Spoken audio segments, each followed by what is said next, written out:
Wa alaikum assalam wa rahmatullahi wa barakatuh. I'm struggling, Ustad. I can't see nothing.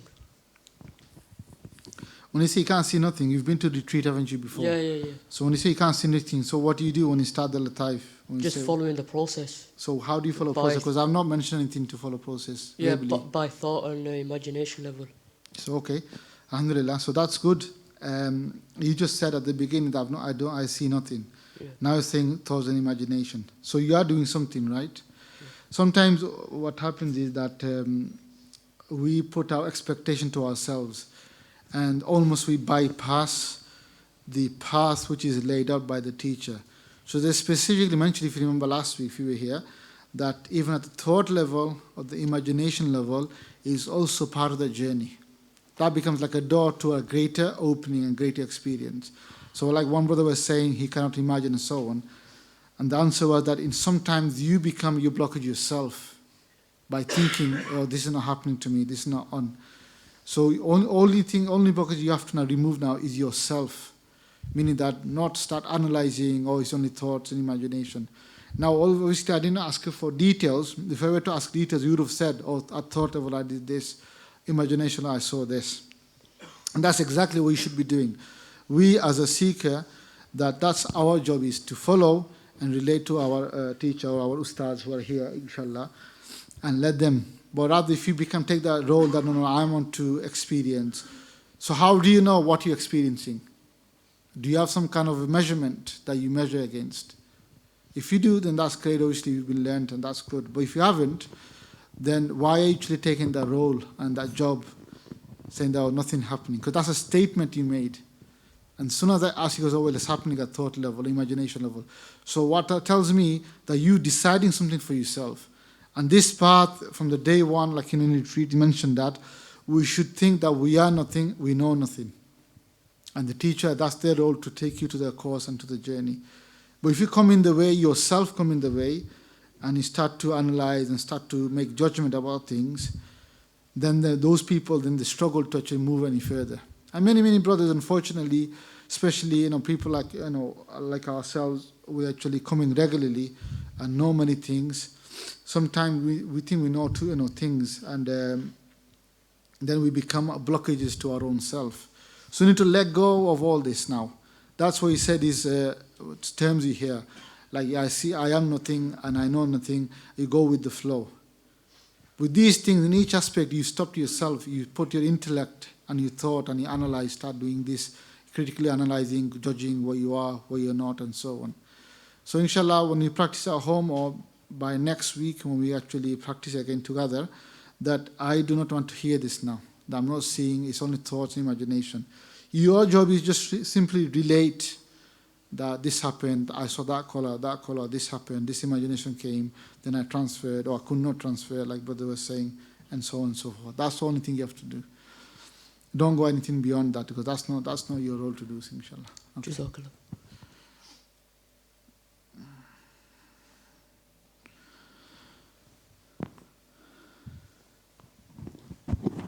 Assalamu alaikum. Wa alaikum assalam wa rahmatullahi wa barakatuh. Basically, I found it difficult in the sense where I think maybe physically I was tired. However, in terms of concentration, that was fine. Even when I do my own personal journey, alhamdulillah, lately I found it a lot more, meaning there was no such dunya thoughts would come in. So it was a lot more clearer. Okay, there was maybe just one random thought that came. It was like a red door. So how did you manage to go to let's talk about the structured way path. So you've done the 7 latifa and the transfer and so on, yeah? G. Sorry? G. Okay. Okay, and then did you transfer, and what happened? Just go through that, like it's like a story, isn't it? You just mentioned the story, inshallah, much as you can. First I've started with the white latifa, then moved on to, of course, the red, then the orange, which I felt there and the shade of the orange was a bit darker than usual. But I still carried on, then moved on into the yellow, and then the green latifa, then moving on to the light blue, then the dark blue, and then the white. Then I imagined that all the latifas are going one by one, and then the bottom half of my body feeling lighter and lighter than the top half, and then transferred. And then after that, I just felt a lot lighter drink, so trying to find Hazrat Sahib at the same time. And then maybe physically I went to sleep, I'm not sure, but I felt very, very light in that sense, so I couldn't really feel outwardly. And then just carried on with my journey, trying to go to Morocco to meet Sayyidina Abdul Aziz Dabakh, rahimahullah.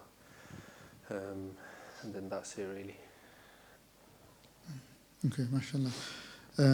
Mashallah, Brother Bilal is actually recently also trying hard personally as well. He sought advice from Ustad and so on. And alhamdulillah, because of that, he's actually helped a lot. Is that correct, Bilal? Yeah.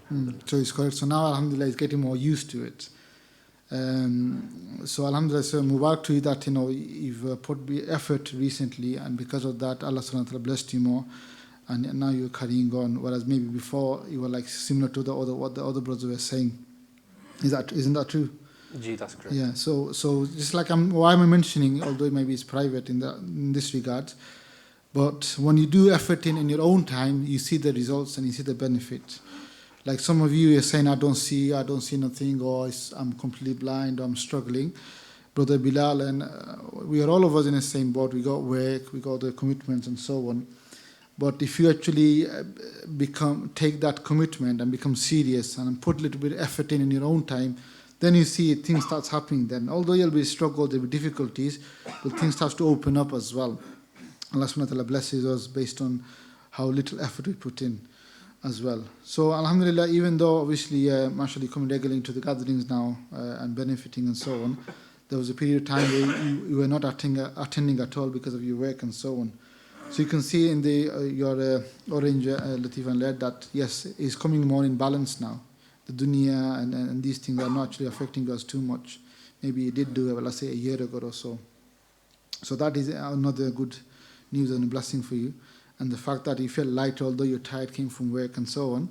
So that shows that alhamdulillah, with little effort and put bit of push you're doing to yourself, that you can see that it's becoming more easier and more comfortable. You can carry on as well. So it's like encouragement for us and the rest of us here who think, I can't really do this, or it's very difficult, or I'm struggling. Then you can take inspiration. Another reason why I'm mentioning him, because he actually sought advice from Ustaz and their advice, and he tried to follow that as much as possible recently, inshallah, and that's really benefited him, inshallah. Jazakallah.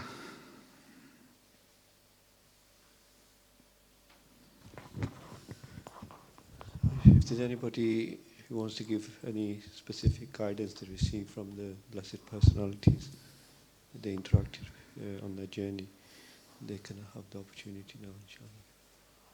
Just raise your hands and I'll bring the mic to you.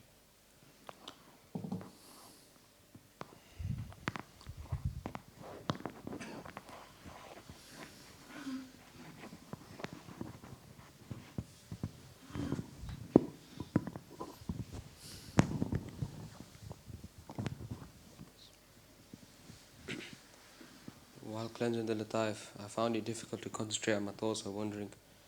As the cleansing process went on, Hazrat Sahib appeared and was telling myself to focus and carry on. I transferred and found the teacher in a place where I couldn't see nothing apart from the teacher. The blessed teacher then mentioned to the nearest meaning, Allah Azza wa Jal has opened a new channel of knowledge and nasiyah for us through Muraqba and visions. Likewise, one should be extra grateful because in a way, Allah Azza wa Jal is blessing us with more guidance and knowledge even though there is no need. Likewise, one should value this blessing of the inner eye being opened and having access to the spiritual world. But most importantly, one should truly act upon the guidance given to them. For example, through Allah's blessings we receive guidance through visions which are like our medicine. But many of us hear the nasiha and don't act upon it. Therefore, we are not treating ourselves likewise. Our states are getting worse. So it is fundamental for the seeker, he understands the nasiha and truly acts upon it to become closer to Allah Azza wa Jal. We then transfer to the mazar of the Grand Teacher. We gave salam and they then mentioned to the nearest meaning, value these blessings of jewels your teacher has shown you. Sadly, we only come to understand the value of certain blessings only when we lose them. At this moment, the vision started to fade. So what's the last part? Sadly. We only come to understand the value of certain blessings only when we lose them. Mm. At this moment, the vision started to fade. So some of it, mashallah, very clear and self-explanatory as well. That although it's not necessary from that point of view, the deen is complete, the sharia, sunnah is all there, but the extra motivation, like I said, maybe a few years ago, like others used to give discourses and then you take lesson from it and carry on. But now that they've actually moved it further to the point where you can seek individual guidance based on your own need, your own difficulties. Because individually, if you can relate to something, then hopefully then that will have a bigger impact in your own life, at least for that week until the following week as well. So that also shows the importance of coming here regularly. Of course, Teacher Hadra Sahib is always traveling now.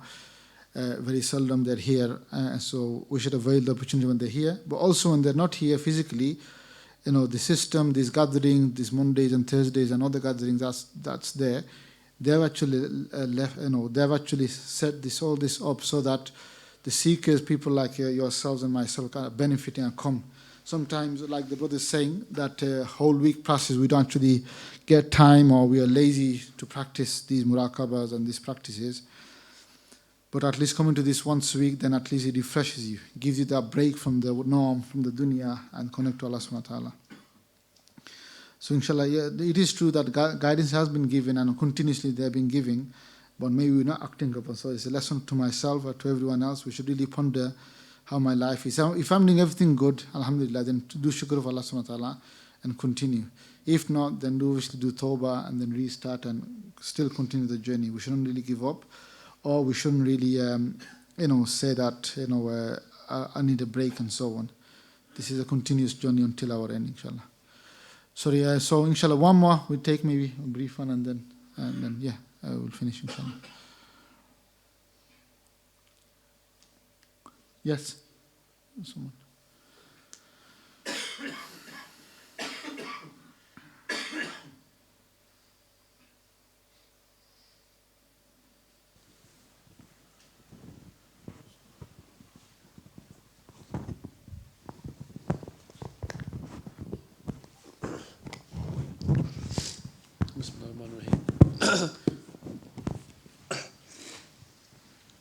So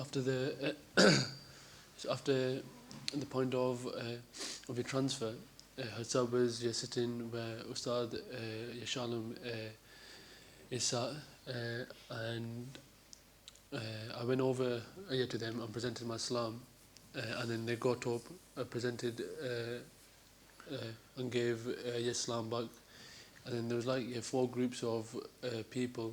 So one group of people they was going in the wrong direction. So Hassab, you mentioned that sternly that you go over to them and tell them they're going in the wrong direction. So I went over and told them that, and then came back, and then there was one group of people that was sat down. Hassab then you told me to say to them that for them to actually stand up. There's another group of people that was stood up, and as I mentioned to myself to go over to them and tell them to sit down. And the 4th one I can't remember as such.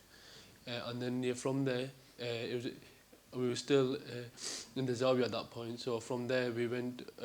Hassab went upstairs first, and then I followed, and there was other brothers there. The Dasar was laid out, and there was food that was coming onto the plate, and what happened was as the food was coming onto the plate, Hassab and the brothers were giving the food to Hassab, and then Hassab would give a new plate, and then mine was just piling up for some reason, and then Hassab mentioned that the one principle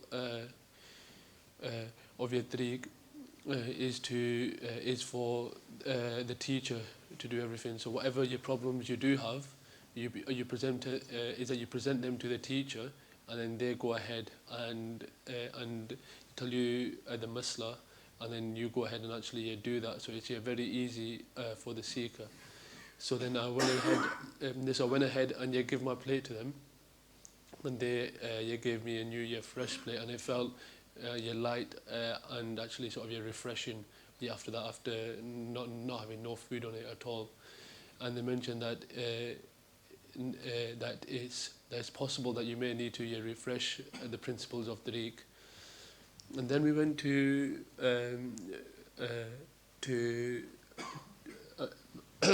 then we went to Fair Sharif, and then we was there, and outside the Mazar of Sayyidina Abdulaziz Dabagh, rahmatullah alayh, and it was though that Hassab hugged Sayyidina Abdulaziz Dabagh, and then again I just copied Hassab in that as well, so I gave Sayyidina Abdulaziz Dabagh rahmatullah a hug as well. And it was though that Sayyidina Abdulaziz Dabagh rahmatullah got my hand on my right hand, and Hassab had hold of my left hand, and we went through to see Sayyidina Abdulaziz Dabagh rahmatullah's old house where they grew up and stuff, and going through the streets, the old streets of Fez. And Sayyidina Abdulaziz Dabagh rahmatullah was actually saying that, oh, this is my grandson, and sort of prayed in the actual streets, and they was happy and joyful, and I was happy that they was happy. And then after that, as I mentioned that that now do a chilla. So for they said do a chilla for a couple of days. So I went ahead and actually sort of done that, and then after that we went. It was a bit sort of wayward after, for a while, and then. As soon as I sort of tuned back in, I thought of Hassab, tuned back in, and we was in Medina Sharif, where it was the Prophet ﷺ. It was Baghdad Sharif first, where we went to the Mazar of Sayyidina Abdul Qadir al-Jilani rahmatullah alayh, and again it was just myself and Hassab. The Hassab took me there, and there was writing. Like it was like an oldish book with like brown paper, and there was writing on that, and on the writing it said that you will flourish, and wherever you go, take the tariq with you, and then Hassab sat down, and then I stood up for a while, and then Hassab said that you can now sit. And you can now sit down. So then Sayyidina Abdul Qadir al-Jilani rahmatullah gave me a book, and they said that you write. So I looked over to Hassab, and I said to Hassab, I don't know what to write. And they mentioned that you write the stages of tariq, write the 4 stages of your tariq. So I've wrote. So by this time now, I've wrote the 4 stages of your tariq, and everything that I can sort of remember, and I showed it to Hassab, and they sort of ripped it up and got a new book, and they said write the 4 stages of your tariq again. So again I've wrote the 4 stages of your tariq and showed it to them again, and they've sort of ripped it up. And the third time they said that write the 4 stages of the tariq. So I've wrote the 4 stages of your tariq succinctly, and then I've drawn, to the best of my knowledge, I've drawn the journey of man, the mountain diagram, and when I presented this, they said that Alhamdulillah, they'll be happy with this. So then they presented it over to Sayyidina Abdul Qadir al-Jilani, and then we transferred to Medina Sharif. While we was at Medina Sharif, it was as though that we was in like in this small quote unquote like the front room of the Prophet ﷺ, where they were just sat there. And at this point I wanted to sort of do khidmat to the Prophet ﷺ and to Hassab and another Mashaykh that was there. And the Prophet ﷺ mentioned that that's the lesser khidmat, that anyone can go and bring some water and stuff. so you stay put. So so we was here, and then what happened was, in terms of like, it was a blink of an eye sort of difference, and it was like we was in a theatre room where the Prophet ﷺ and Hassab, they was doing an operation on someone, and they mentioned that this particular artery is for something, and if you cut this, then you have to cut this one, and then you have to cut that one. But then if you do that, then there's a difference, and there'll be like an imbalance in the mind and such. And while we was doing that, Ustaz Shah started to pray the Durood Sharif, and I asked for ijazat, but they said that sorry, I didn't ask for ijazat at that point because it was halfway through the actual operation, and they mentioned that they need this utensil, they need that utensil. So I was just going ahead and actually giving them.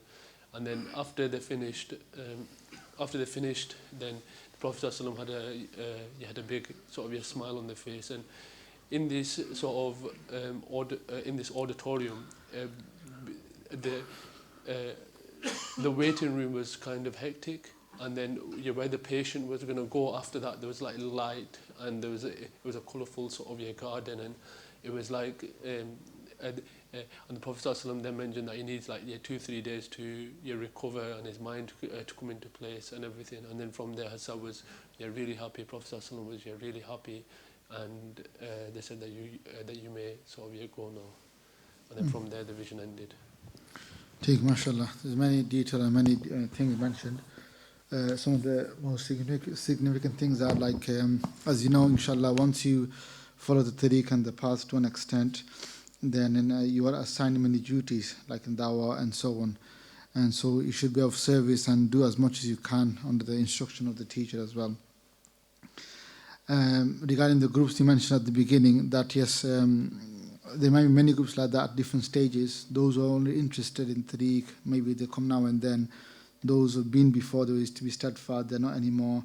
So there's a whole range of people. So part of your role as well is not just to focus on dawah and reach out to new people, which is primarily yes, but also you should have a list of those who are maybe participate in the retreats, but you don't see them anymore, or those, for example, they used to come to the gathering on Monday, you don't see them. So there'll be categories of people like that.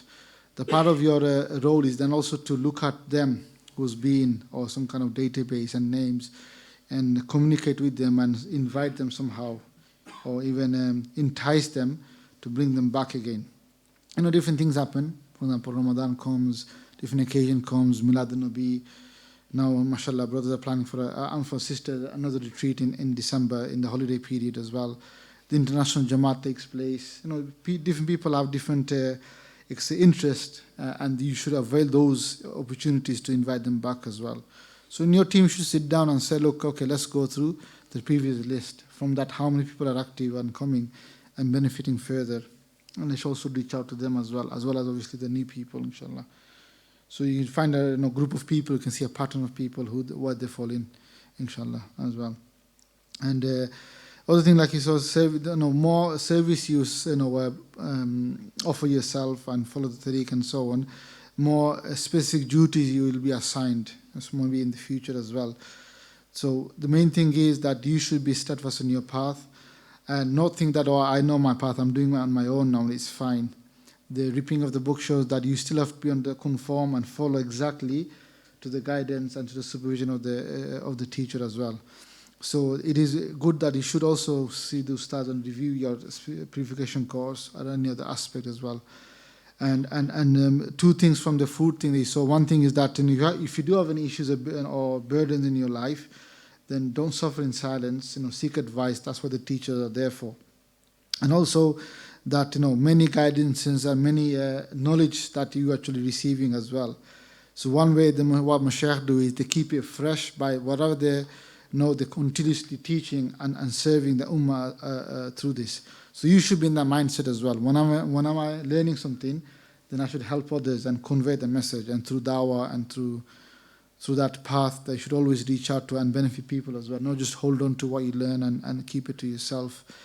And be satisfied, I'm benefiting now, I'm okay, I'm doing this. But you should be then also help other people out there. in the world as well, inshallah. So yeah, Jazakallah for your feedback, and to everyone, and for people online as well who actually participate as well, inshallah. So with this we conclude now. Jazakallah. Subhanaka Muhammadika ashhadu an la ilaha illa anta astaghfiruka wa atubu ilaik. Assalamu alaikum wa rahmatullah.